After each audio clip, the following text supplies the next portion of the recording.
हरदोई में ग्राहक को रुपए वापस न करने पर उपभोक्ता आयोग ने एसबीआई बैंक मैनेजर को जुर्माने सहित धनराशि वापस करने के आदेश दिए। उपभोक्ता आयोग ने आदेश देते हुए कहा कि यदि 45 दिनों के भीतर बैंक द्वारा ग्राहक को उसके रुपए वापस नहीं किए गए तो बैंक को 7% अतिरिक्त ब्याज भी देना होगा। आपको बता दें कि खाता धारक ने एटीएम से 20,000 रुपए निकाले। इस दौरान खाते धारक के खाते से धनराशि डेबिट हो गई, लेकिन उसे रुपए नहीं मिले। ग्राहक ने टोल फ्री नंबर पर इसकी शिकायत तो की, लेकिन उसकी समस्या का समाधान नहीं हुआ। लिहाजा उसने जिला उपभोक्ता आयोग की शरण ली।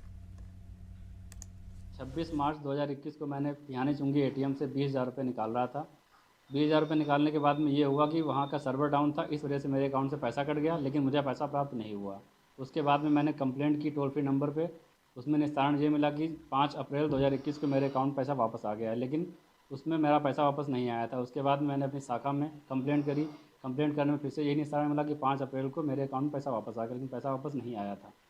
मैंने स्टेटमेंट भी निकला, स्टेटमेंट में कहीं पर भी पैसा वापस नहीं आया था। उसके बाद मैं संबंधित शाखा में गया, जो उसकी मेन ब्रांच है, वहाँ पे 2 से 3 बार कंप्लेंट करी, लेकिन फिर भी पैसा मेरे अकाउंट में नहीं आया। उसके बाद में मैंने उपभोक्ता फोरम में केस किया। केस करने के लगभग 1.5 साल के बाद में मैं ये केस जीत गया हूँ। उसमें मुझे 30,000 रुपये देने का जो है फैसला हुआ है।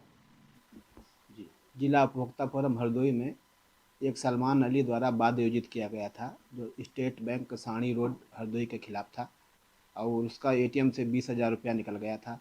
जो बैंक में बार बार उसने चक्कर लगाया, उसका वापस नहीं किया गया, तब उसने मुकदमा दायर किया। मुकदमे में जज साहब ने 1 साल के अंदर ही निर्णय पारित कर दिया तथा उसमें 20,000 रुपया उसका जो निकला था वापस करने, 10,000 जुर्माना हर्जा खर्चा और 30 दिन के अंदर अदा होने पर 7% इंटरेस्ट का भी